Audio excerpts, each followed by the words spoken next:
Hey there, Mr. Redder here. Welcome back to another episode of Reddit Podcast Stories, where today, my cheating ex is trying to get me to be a father to her affair partner's son after he ghosted them. Okay, to cut a long story short, I met my ex at a mutual friend's party. We got together. 6 months into the relationship, she got pregnant and had my son, Peter. When Peter was 1 year old, I caught her cheating with her friend. I found out later that they had been hooking up with each other on and off ever since we got together. I kicked her out. I was blindsided, not going to lie. She had no remorse for what she did. I wanted to completely cut her off, but I had Peter to consider. Despite her being a cheater, she's still a good mother. I'll give her that, and adored him. So for my son's sake, I reluctantly put away my pride and agreed to co-parent Peter. She moved in with a fair partner. She then announced that she was pregnant. I said good luck. She said there's a possibility I could be the father, as me and her were hooking up during the time she was cheating on me. We got the DNA test done, and I am not his father. It also got me worried about Peter, and I got him tested too. I was relieved to find out that he actually is mine. Anyway, on to the present. Peter is now 6 years old. His brother Daniel is 5. I didn't really have any interaction with Daniel, as my ex never really brought him with her when she dropped off Peter. But the times he was with her, he mostly just stayed in the car. My ex dropped Peter off to me, and she looked like she had been crying. Before I could ask if she was okay, she left. It was Peter who told me that Daniel's daddy hadn't come home for a long time, and his mother had been crying the whole time that he's been at her place. This bothered me because I didn't want my son around their drama. I was going to talk to my ex about this when she showed up to pick up my son. When she did, she had Daniel, and he got out and ran to me and hugged my leg and said, "Hi, Daddy." I was a bit taken aback. I just awkwardly patted his head and gently told him, "I'm not your daddy, sorry." He looked at me confused and said that my ex told him I'm his new daddy. I looked at my ex and she avoided eye contact. I told Peter to show Daniel his room. Ex didn't say anything. When they went inside, I said, "What the heck are you telling this kid?" She broke down crying and said her affair partner had ghosted them a month ago and she doesn't even know where he is. Daniel had been asking where his dad is, so she told him that I'm his new dad. I got angry and told her I'm not his dad. She said, "But I can be, and that he needs a father."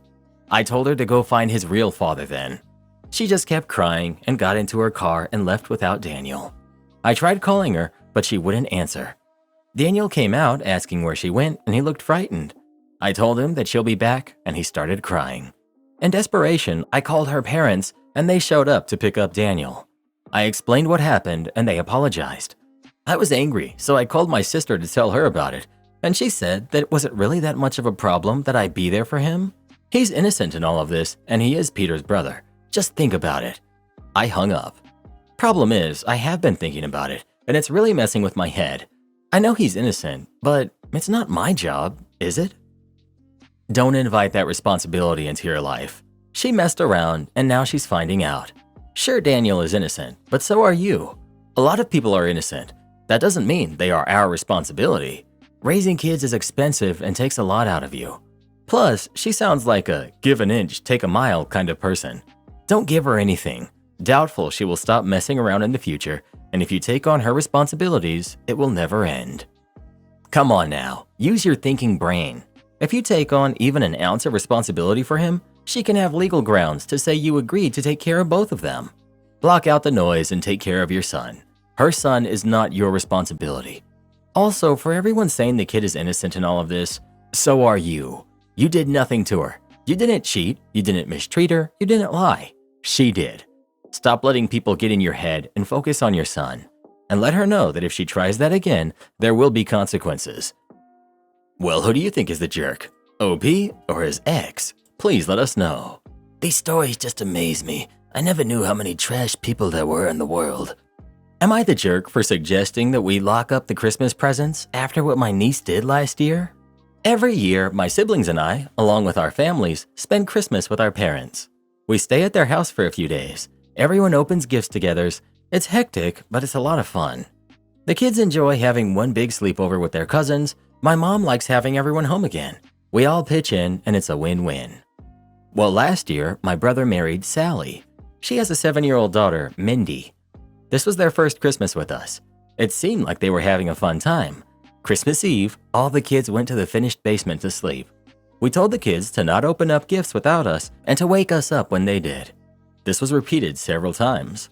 Once the kids were asleep, we put all the gifts under the tree and eventually we went to bed ourselves. The next morning around 6 a.m., I wake up early and head downstairs. I find the living room a mess. Half of the gifts were unwrapped. Several of them had been somebody got into those gifts. Several of them had been ripped from their boxes. There was Mindy playing with some of the toys. Most of the ones weren't even hers. She knows how to read and they were all labeled, so she knew this. I was in shock.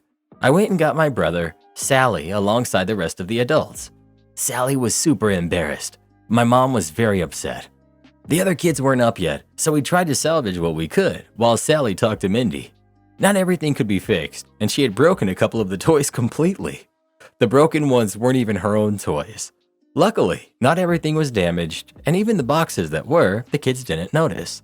But my nephew, my sister's son, had one of his big gifts destroyed, and he was sad when everyone else got theirs while he was told he'd have to wait for a new one to come back in. Sally and my brother reimbursed everyone. Mindy didn't get to open gifts with everyone, but joined the festivities later. She apologized, but kept making excuses. She said she didn't want to wait, and she wanted to see what everyone else got. I bet she did. We're all preparing to go to my parents again this year. I put in the group chat that we should either lock the door to the living room this year or put a gate around the tree so no one can get to it. Like a doggy gate? I didn't mention specific names. I just said so that no one could get to the tree. Sally and my brother got mad, accusing me of treating Mindy like a baby or an animal. I said I'm not, but this is a precaution so none of the kids are tempted. They said this isn't necessary and I'm holding a mistake over Mindy's head. I said no, I'm not. I'm trying to make sure that we don't have a repeat here. Am I the jerk? I mean, why wouldn't you do this? It kind of isn't even about Mindy. Although of course it's about Mindy. She ruined Christmas and broke a lot of other people's toys. But you have a bunch of other kids who are notoriously bad with impulse control. Why not lock the door or put a gate around the tree? Any kid could be tempted by sleeping parents and gorgeously wrap presents under a lit tree. She's still only 7. Also, if your kid acts like a baby, they should be treated like one. Come on, Sally. The girl opened half the Christmas presents and you and your husband had to shell out to replace them. Wouldn't you rather lock the room than risk having to put out and feel embarrassed all over again? Not the jerk. Just get a crate to keep Mindy in. Problem solved. Am I the jerk for canceling Christmas this year? Title says it all. I'm the sole provider for my family. All credit cards are maxed, negative bank balance, upcoming missed payments until my next check, basically destitute for the foreseeable future. My wife and I usually decorate on Black Friday, but this year I don't want to. The thought of putting up our fake tree, knowing I'll have nothing to put under it, fills me with such a mix of shame, anger, and pain. I would prefer to just let December pass and cut out as many things as I can until I get my finances under control. Plus, my daughter is 2. She won't know, care, or even remember one missed Christmas. So, am I the jerk? I'm already a failure as a husband and father, so what say you here? You're the jerk. Decorating with stuff you have won't cost anything, but you will make your wife happy. Christmas isn't about presents under the tree. It's the memories you make around the tree with the people that you love. Let her decorate if she wants to. You're also a jerk to yourself in this post. Listen, debt cripples people. It crushes them and spits them out, so it has room to gobble up another guy. You aren't a failure. You gotta be nicer to yourself, man. Good luck. No jerks here. But just because you don't have anything under the tree doesn't mean you can't celebrate. Don't celebrate the presents, or lack thereof. Celebrate the things you do have. A wife who loves you, a daughter who will be thrilled to just spend time with her father.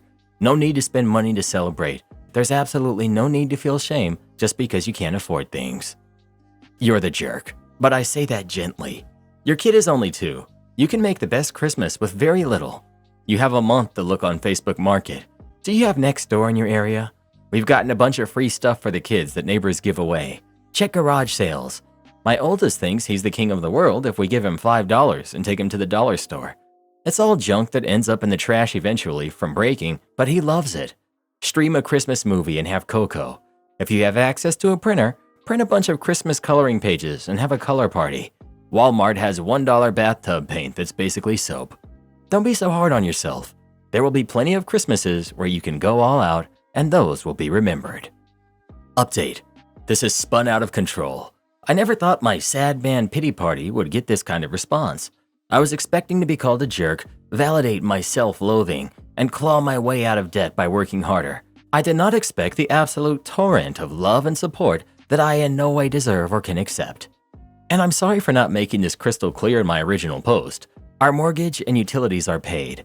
There's food in our fridge, and my next paycheck is secure, even though it too will all go to bills with none left over for gifts.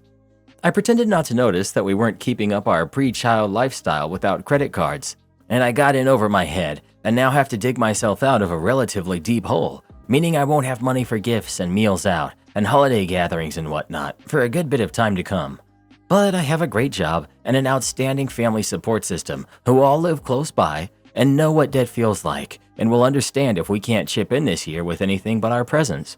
But it just felt shameful to have the advantages I have and still manage to mess it up as bad as I did without asking for help. As for all the people begging me to accept help, here's why I can't. I make a good salary. There's no chance of me or my family going hungry.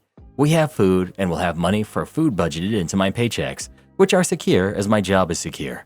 I have an extremely well-funded 401k from 18 years of office work and my life insurance to safeguard my family. Thank you to everyone who is offering food. Thank you to those who offered to buy my 2-year-old's Amazon wish list. She's 2 and doesn't have a wish list. My wife and I had already decided that she has too many toys, so we only had things like books and a learning tablet in mind for her.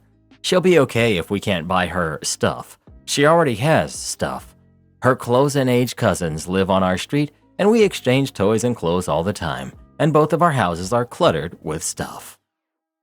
Am I the jerk for telling my daughter's boyfriend to go home? I picked up my daughter's boyfriend, Ron, not his real name, from his house Friday night so we could watch a Christmas movie together. My daughter, Molly, not her real name, and I had already had dinner at a restaurant after Christmas shopping, but he hadn't, so I offered to make him dinner. Ron wanted to prepare something on his own, so I told him he could use our kitchen. He's done this before, is responsible, and uses our equipment with care. By the way, they're both 17. We get home and he walks into the kitchen, which was a mess, and that's my fault. I hadn't had time to clean it up after cooking dinner the night before. Ron says he can't work like this and proceeds to clean up the kitchen with my daughter's help. I left the kitchen to do something else. A few minutes later, I walk into the kitchen to make tea, and I hear my daughter say the mess is due to my procrastination. So I explained that I had been up since 3 a.m. I worked the early shift and hadn't had time to clean the kitchen because I had other things to take care of, and I had to take her Christmas shopping after work. She asked if I was done. I went to the living room to watch TV. Minutes later, Ron goes outside with a small compost bucket for kitchen scraps to dump in the large bin provided by the city. He walks back in, complaining about the gunk that's stuck in the bottom which did not fall out. It's a mixture of coffee grounds and bacon fat, so it's hard to shake it out. He tells me he's going to hose it off outside. As he's leaving, I remember that the outdoor hose is off because it's winter, so I yell, "Come back! The hose won't work. It's turned off." My daughter tells me not to yell, and I tell her to tell him the hose won't work. It's winter. This is the second time in a week that he's expressed disgust at our kitchen scraps bucket, so I'm getting irked about it because I take it as a criticism whether he means it that way or not. Also, the fact of his parents' kitchen always being clean is something that he and my daughter have made a point of mentioning a few times. Ron returns with a bucket and Molly washes it out in the sink. When she's done washing it, he comes to the living room holding one bucket, explaining that he's going to put parchment, baking paper, in the bottom to prevent gunk from sticking to the bottom again. I interrupt him and ask him to please not tell me about it because I'm not interested. He continues and I ask him again not to tell me. I don't want to know. He has a puzzled expression on his face and starts again. I tell him to stop talking about it, and if he can't stop, to go home because I don't want to hear about it. He stops and leaves the living room to join Molly in her room. About 15 minutes later, Ron says goodnight and leaves. Molly has asked me to apologize to Ron, and I'm having a hard time convincing myself that I was in the wrong. You're the jerk. In fact, everybody is a bit of a jerk here, but your daughter and her boyfriend are jerks in such innocuous ways, and you are a jerk in such a petty way. Your daughter didn't need to tell her boyfriend under your roof, "My mom is a procrastinator, that's why the kitchen is a mess." The boyfriend didn't need to make a big deal about the state of the kitchen or the state of the compost bin. They were rude, To the point of jerk territory, because yes, they're young, but they're also almost adults. They should know better. You, on the other hand, geez, insecure much? A 17-year-old came in your kitchen and helped your daughter clean it. He said it was messy. Wah. I gave him clear instruction and he didn't hear me. Of all solutions, I decided to yell. He made comments about my dirty compost bin. Yes, sure, he took initiative to empty it, clean it, and prevent further gunk, but I didn't need to hear about it. Wah. Come on. He was even polite enough to still say goodnight before leaving, even though you kicked him out for such a petty reason. He's doing you a favor. He's maybe a bit rude about it, but there were so many other ways to better handle it. Jeez, who's the adult here? You missed the most important part. OP admits it's their mess that they left and then goes and sits in another room while letting two kids clean up the mess they admit was theirs to clean, and then has the gall to complain about them not being pleasant and quiet and uncomplaining when they clean what sounds like a substantially messy room. You openly say that your food bin gets gunked up all the time, and Ron seems to be trying to make your life easier and is just letting you know and seeing if you're okay with it because you're the adult in the household. Listen, if you're ashamed to have him clean your mess and have feelings about it, then why not clean it yourself? Or at least be one of the cleaning. Let me guess, you expected Ron to clean up after himself had he stayed, right? You're the jerk. You're the jerk. This is what happens when you choose to raise your kids in a fatherless home. They grow up to disrespect you and bring partners over who will also disrespect you. There's a reason families are supposed to have a mother and a father, just like cities need police and social workers. Well, who do you think is the jerk? OP or Ron and Hermione? Please let us know.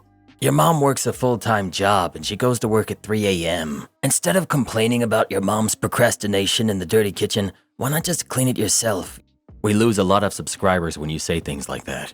Fine with me. Maybe we can gain some new subscribers who have brains. Hit that subscribe button if you have a brain. Am I being selfish by leaving my husband at home for Christmas? Context. I'm 39, female. My parents and I live across the country from each other. My older brother and his family live closer to them, but still requires a flight to visit. My dad, who's 73, passed away from a year-long battle with pancreatic cancer in mid-September. My mom, who's 73, has also been in the process of diagnosing why she has increasing memory issues, specifically with language, understanding words and remembering names of everyday things.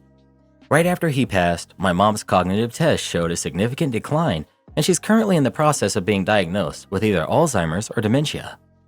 My brother, who's 44, and I were by our dad's side when he passed, and my husband, who's 44, flew in quickly after. We then had a memorial service about a month later in late October where lots of extended family attended, and it was lovely. To top it off, the week before Thanksgiving, my friend/coworker, 42, male, passed unexpectedly. I'm devastated. Thanksgiving, my husband and I stayed local and had a nice low-key holiday with his parents. My mom, brother, and much of my family got together on the other side of the country. Christmas plans. I have 2 weeks off work. It's my mom's 74th birthday on the 23rd. It's also my 40th birthday on January 1st. My brother and his family plan to go for an extended time, just as I would ideally like to be with her at this time and to work on getting the house ready to be sold in the next 3 to 6 months and figure out if she needs to move into memory care and where, etc. Dilemma. It's very expensive to fly across the country for Christmas, and my husband is very practical with spending money. However, I don't really care how much it costs right now. My mom needs me. I also need my mom. I'm reeling from what's been going on. Plus, her biggest challenge is communicating and using technology, so even FaceTime is tricky, and I don't know how much time we have left with her. My husband is saying I'm being selfish for leaving him alone at Christmas and to deal with the dog in the house. He thinks it's enough that my brother is going to be there with her and that we were just there twice, for my dad's final breaths and subsequent funeral. So we should just go sometime in January or February. Husband will technically not be alone while I'm gone. His brother, with a wife and kids, and parents live nearby, and another brother, also wife and kids, will be visiting for 3 weeks. I've said he could come with me and we figure out who can watch the dog. His response is that it's too much money and he doesn't view it as a vacation since the bed in my old room is small, etc. He has suggested that we should go away somewhere for a few days since I have the time off work, but obviously not across the country to my mom's house. I would structure the travel dates to leave for 10 days and still see his family that's visiting and be back before my birthday. So we'd still have time together while I'm off work and celebrate together. Regardless, to him, if I go, I'm being selfish. But I disagree because it's not about him right now. So should I book a ticket, or am I a jerk who should put my husband higher up on my priority list? Update. With all of your encouragement, I booked my departure flight to go see my mom so that I could lock in a decent price and relieve some anxiety. A few days later, I was able to book my return flight with points that I've been saving for ages, so the cost really hasn't been too bad. I opted to go for 10 days, and sadly, I've been getting the cold shoulder, as expected, since telling my husband, and my mental health is at an all-time low. I reached out to a grievance counselor today to help process the loss of my dad and friend and cope with my mom's upcoming diagnosis. We have a lot to consider in the future, but thank you for helping me have the confidence to do what's right in my heart and spend time with my precious mama for her birthday and first holiday season after losing my dad in September. Money is definitely finite, but you also can't take it with you. Plus, time with my mom is priceless. I don't know why he doesn't get it, and I'm sad for him, to be honest. I just hope he realizes that this coldness will push me away, not make me want to stay here again. I realized that we stayed home last holiday, so I technically missed my dad's last Thanksgiving and Christmas. Can't let that happen this time around. My boyfriend's mother expects me to lie about what ingredients she's putting in a Christmas cookie. Background. My boyfriend, 30 male, has huge sensory issues and refuses to eat any sorts of cheese but mozzarella or Parmesan. He despises fish as well. We've been together for about 9 years now. Will not touch or eat anything that even has these ingredients in them. He has to read the ingredients list. His mother is staying with us for Christmas. His mom told me that this Christmas cookie she's been making for years has ricotta cheese in it. My boyfriend has been unknowingly eating it for years as well. I was astounded because I never knew it either. She's staying with us for the holidays and wants me to take her to go buy this cheese without my boyfriend there so he doesn't know we're buying it. I feel conflicted because he's always said to tell him what's in the food I cook, and I always do. But if I tell him this, she will be extremely upset and they'll fight, and I will be blamed by her. If I don't tell him and he finds out, he will most likely be very upset with me and we will fight. If he doesn't find out, I'll feel extremely guilty and like a liar. It's a lose-lose situation. What should I do? Update. I managed to get out of taking his mom to the store. She went with my boyfriend and told him that the ricotta cheese was for something that she'd be making for his nephews when they come visit and laughed about it. I told her it's wrong to lie about this. She basically ignored me. At least that guilt is off my shoulders. I still haven't gotten the chance to talk to him alone. I will most likely go with the approach one commenter said. Basically, I found out something you love has an ingredient you dislike. Do you want to know about it or forget I said anything? Thank you for all the suggestions. I can't believe how much this blew up. Update 2. I told him the truth this morning and it went fine. I explained both sides and how I was unsure about saying anything because I didn't want to spoil a good memory or cause tension between him and his mom. He told me that he appreciated me telling him and that he would have been very mad and upset if I didn't. He also said he was already suspicious when she bought the cheese in the first place, which I was relieved to hear. I said, please don't tell your mom that I told you. He told me he would catch her in the act. I told him this is also a good opportunity to reflect and think about how cheese he normally hates can be okay as a baking ingredient because it doesn't taste like cheese. He said it was gross. I offered to show him the Reddit post as well, and he said no thank you. He didn't want to think about ricotta cheese anymore because he felt like he was going to throw up. As for checking ingredients, this is his mother. He doesn't feel the need to check ingredients because she's his mother and he normally feels safe and trusts her cooking. When we go out to eat, a server's confirmation of no cheese or fish is enough for him. When I cook something new, sometimes he'll ask me what's in it or if I offer a list to show him the recipe. I am aware that his behavior is childish, but everyone has their flaws. As I've mentioned already, please stop insulting him and saying these things, saying we shouldn't date anymore, etc. We've had many discussions about his specific food aversions in the past. I've called him out on how silly it is and we've argued. Been there, done that. I would leave and date an actual adult, but that's just me. Dang, there's a lot of bad takes in this thread. Everybody gets to decide what they put in their bodies, even if you and I think it's stupid and irrational. Unbelievable that this is even controversial. Your boyfriend sounds like a big baby, to be honest. I would help her buy the cheese. Ricotta cheese is more like a cream than a cheese, so it doesn't really count anyways. If his mom has been making these cookies for years and it predates your relationship, stay out of it. Back up your boyfriend. Forget his mother. Why are you dating a guy who would freak out about cookies? This is utterly pathetic. If he's going to have a tantrum over something he's been eating already that does him no harm and is not a moral or religious issue, then he isn't worth dating. Calling him childish over this is an insult to actual kids. Tell him or don't, but if he freaks over it, he needs professional help, frankly. Your boyfriend has issues. My stepdaughter is demanding a trust fund from me.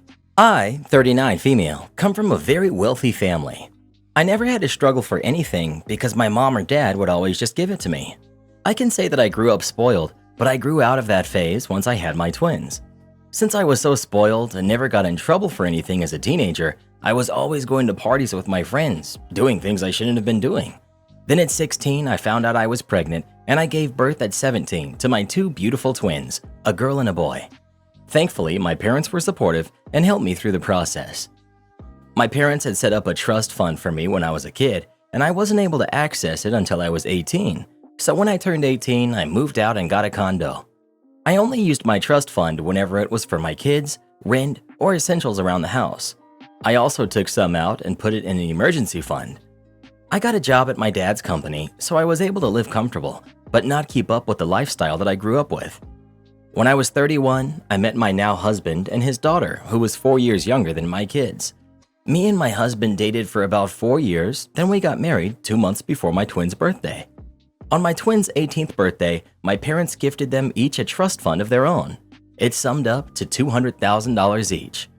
Now, my twins are both 22 years old, and both are thriving. I like to give myself a pat on the back for how I raised them and not how my parents raised me. Now to the issue at hand of my stepdaughter, who is now 18 years old, and for the past couple of months, she's been saying how she couldn't wait to get her trust fund like my twins, and I didn't know if she would or not because I never knew about the twins. Now when her birthday came around, she did get money, just not the trust fund from my parents. Instead, they gave her a car. But to say she was disappointed is an understatement. She said we didn't love her because she wasn't blood, and that we've always treated her differently because she wasn't my daughter, which wasn't true. I've loved her since the day I met her, and I've always treated her like she was one of mine.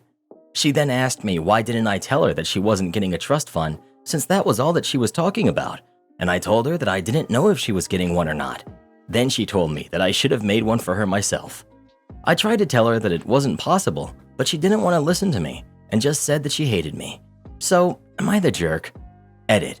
I would just like to add beforehand, my husband has told her multiple times to not be expecting a trust fund because she might not get it.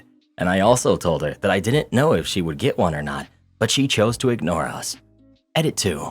So I had a talk with my parents and stepdaughter. I did ask my parents how come they didn't give her a trust fund like my twins.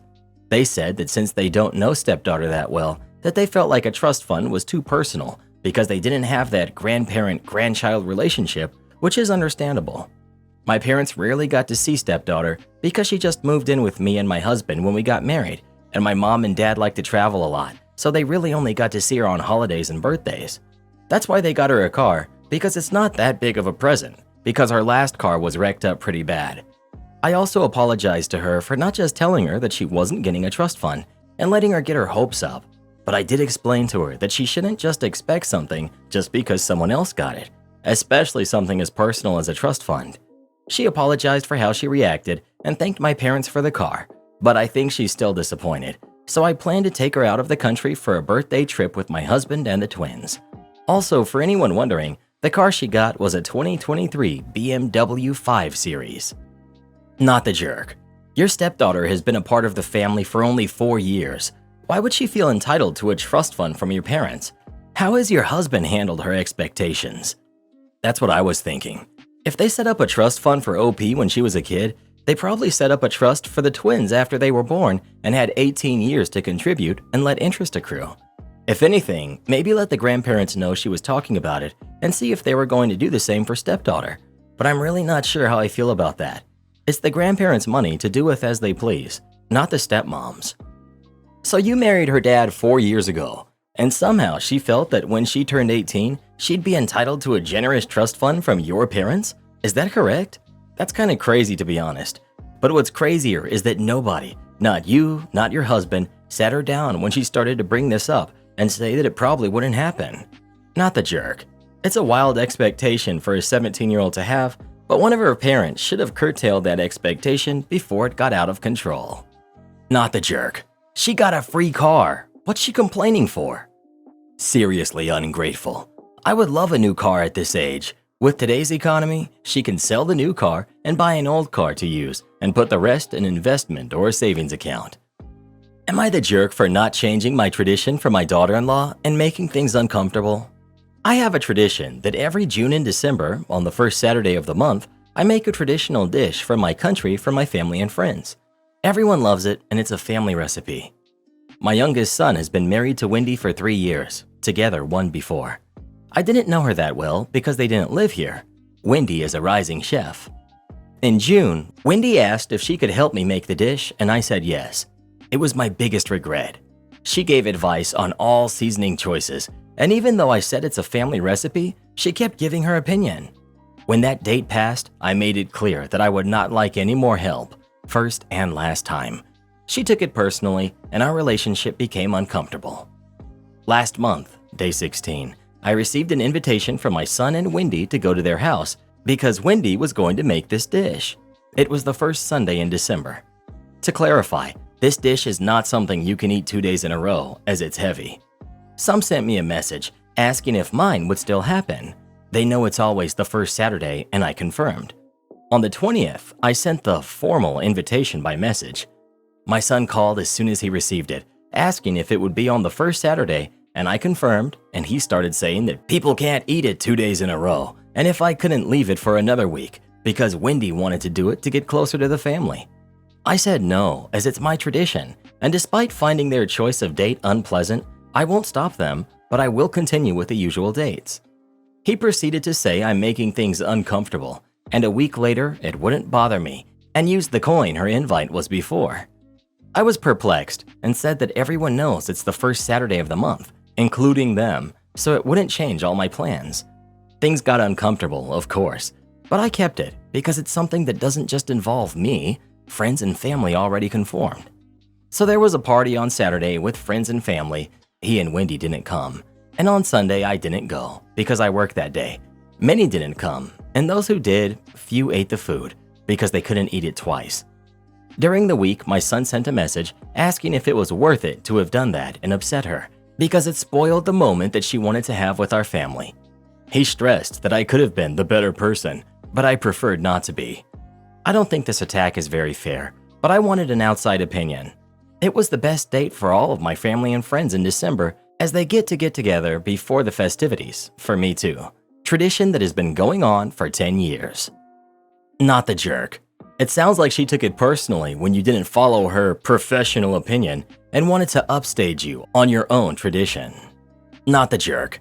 This is a family tradition of 10 years. Traditions are important, and attempting to modify or change them is offensive. 2. She's clearly trying to upstage you to prove to the family that she can make this dish better. 3. Her choice of dates was passive-aggressive. 4. Your son is also a jerk for letting this happen. If Wendy clearly wants to get closer to the family, she can easily start her own tradition which doesn't conflict with yours. Not the jerk. Your daughter-in-law seems very pretentious. Instead of trying to be respectful of you and your recipes, she's decided she'd rather upstage you, in her eyes. Your son owes you an apology, and you need to make it clear to him that she is welcome to be a part of the family. She's not welcome to disrespect your family traditions and recipes just because of her profession. Karen is manipulating my fiancé. Now he's dumping me. My fiancé is a single dad to Summer, who's 15. Summer has an autoimmune disease, and her mom isn't in the picture. Her dad spoils her rotten because of this. If dinner's already done, but Summer wants something else, he orders it for her because she gets cravings. She doesn't do any chores around the house, and I'm not allowed to ask her for help with anything. If she's being a brat, he excuses it because her medicines cause mood swings, and she can demand all of his attention whenever she wants it. Summer goes to one of those year-round schools, so instead of a 3-month summer break, they get like a month in the summer and they split the other 2 months up throughout the rest of the year. Because of this, she has a 4-week winter break. Summer was supposed to spend the first week of winter break on vacation with her friend and her mom. It was okay at first. I enjoyed spending time with my fiance without her interrupting us every 10 minutes, but she still called when she woke up, before she went to bed, and every few hours in between. She constantly complained that she missed him. This was the first time she's been away from him since her mom left. On day 4, we got a call from her friend's mom. Summer wasn't feeling well and wanted to go home. I answered the phone the first time, and I asked the mom if she had a fever. Was she throwing up, or was she actually sick? The mom said no fever or throwing up, but she's just tired and says that she wants to go home. I told her to tell Summer to stick it out and call us if she actually gets sick. Summer decided to call her dad, say she didn't feel good, and that I said she couldn't come home. He didn't even give me a chance to explain myself before kicking me out of the house and starting the 4-hour drive to the friend's cabin. When they got home, he told me he needs to rethink our relationship. I told him Summer is manipulating him now like she always does, and listed examples of her using her illness to get what she wants with her dad. He told me not to contact him for the next few weeks while he thinks about if he really wants to marry me, and hasn't spoken to me since. Am I the jerk for saying Summer is manipulative? You're the jerk. Summer doesn't need a reason to come home. If she wanted to come home because she wanted to sleep in her own bed, that is valid. Also, autoimmune disease can be debilitating, and there's not enough info here to know if she is actually just being a brat or if you are being a jerk. But based off the rest of your post, I'm going with the latter. It's wild that you feel entitled to gatekeep when someone else's kid is allowed to come back to their home. You're not looking like the step-parent material. I think rethinking this marriage will be in the best interest of everyone involved. Edit. Because people make excuses, like this woman didn't know what she signed up for. Are y'all on like 90-day finance or something? Cause I'm confused how you could have been together more than 90 days and not realize this was not gonna work out with how much vitriol you have for his daughter. OP is a fairy tale villain type of stepmother. You're the jerk. You're the jerk. Are you modeling your approach to being a stepmother from Disney? You're the jerk. Whether or not she's spoiled, it's not on you to decide if Summer can come home or not. You're not the parent, and you didn't make that decision based on parenting or helping the kid, but just because you didn't want her around. You're dating a man with a kid and not the mother around. You're not always going to be the center of his attention. You need to grow up. You're the jerk, both for calling her manipulative and for telling Summer to stick it out when she's sick. Clearly, you prefer that this kid not be around. I enjoyed spending time with my fiance without her interrupting us. He's a dad. They're a package deal. You guys are not compatible, and honestly, your actions and attitude are unforgivable. Well, what do you think? Is OP the jerk or not? Please let us know. Do this next. Tap here on your screen to come see our new podcast playlist, where you'll find thousands of hours of the best stories you've ever heard. Or tap the one on the right. That episode is specifically just for you, based on other videos you've enjoyed the most.